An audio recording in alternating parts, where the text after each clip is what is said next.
আরে ভাই গেছে একজন ক্যান্সারের রোগী, ডাক্তার যদি তার মাথায় হাত বুলিয়ে বলে আপনার কিছুই হয়নি, আপনি তো বাঁচবেন, যান প্যারাসিটামল 2টা আর সিবিট নিয়ে যান, সমানে চুষবেন আর খাবেন।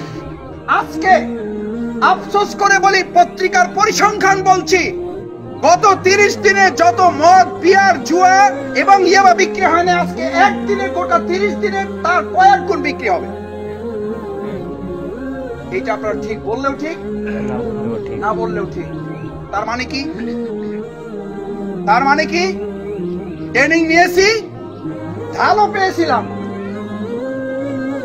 কিন্তু ঢাল নিয়ে মাথার নিচে ঘুমাইয়া যেটা রমজান মাসে হারাম মনে করেছি, সেটা রমজানের পরে এখন কি হয়ে গেছে আমার জন্য? হালাল হয়ে গেছে। কি রোজা রেখেছেন আপনি? আল্লাহ রসুলের পরিষ্কার বক্তৃতা শুনে, যে আমাদের বক্তৃতা শুনে কেউ কেউ বলেন আমরা মানুষকে হত্যা। আরে ভাই গেছে একজন ক্যান্সারের রোগী, ডাক্তার যদি তার মাথায় হাত বুলিয়ে বলে আপনার কিছুই হয়নি, আপনি তো বাঁচবেন, যান প্যারাসিটামল 2টা আর সিবিট নিয়ে যান, সমানে চুষবেন আর খাবেন। ওর যদি বাঁচার আরো 7 দিন টাইম থাকতো তো তার 3 দিন আগে মারা যাবে।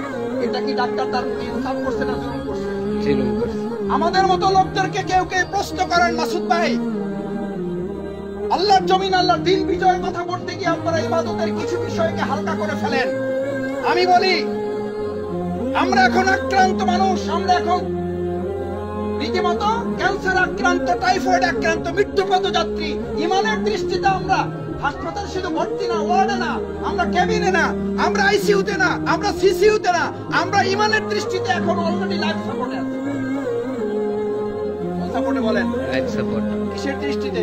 ইমানের। মানে লাইফ সাপোর্ট কি রে বলেন? জান যায় আর যায় আর আয়, আর আমাদের ইমান বলেন যায়, ওখানে জান যায় আর আয়, আর আমাদের ইমান যায়। আরে ভাই এটা আমার কথা না, মুহাম্মদুর রাসূলুল্লাহ সাল্লাল্লাহু আলাইহি ওয়াসাল্লামের কথা। একটা জামানা আসবে আমার শেষ সময়, যখন মানুষের ইমান সকালে থাকবে, বিকালে থাকবে না। বিকালে ইমান নিয়ে বের হবে, সকালে ইমান নিয়ে ঘর থেকে বের হতে পারবে না। সেই জামানা আসবে না? এসে গেছে, এসে গেছে। তাহলে জান যায় আর আয় নাই, ইমান কোথায় আছেন? কেবিনে আছেন, ওয়ার্ডে আছেন না লাইফ সাপোর্টে? আইসিইউতে আছেন না সিসিইউতে আছেন? লাইফ সাপোর্টে। কোথায় আছেন বলেন? লাইফ সাপোর্টে। লাইফ সাপোর্টে ঈমানওয়ালারা এখন রমজানের এই ঢাল নিয়ে প্রথম নিজের সাথে যুদ্ধ। এই যুদ্ধ করে টিকতে পারবেন তখন যখন গোটা সমাজটাকে আপনি সুন্দর করে তৈরি করতে পারবেন। কারণ সমাজ আপনাকে ভালো হতে সহযোগিতা না করলে, আপনারা আমার শুনে বলেন ভালো তো হতে চাই, সমাজ ভালো হতে দেয় না। আমরা আমাদের এই সমাজটাকে ভালো করতে পারবো ইনশাআল্লাহ। দেখি একটু সবাই আমরা নিজেরা ভালো হব, বলেন একটু আমরা নিজেরা ভালো হব, আমাদের সমাজটাকে আমরা ভালো করব ইনশাআল্লাহ। আল্লাহ আজকে এই রমজান পরবর্তী ঈদুল ফিতরে আমাদের হাতগুলো দুনিয়ার ক্যামেরায় নয়, আরশে আজিমের ক্যামেরায় আপনি বন্দী করে কাল কিয়ামতে হাতগুলো দেখে দেখে আমাদেরকে জান্নাতের জন্য আপনি কবুল করেন।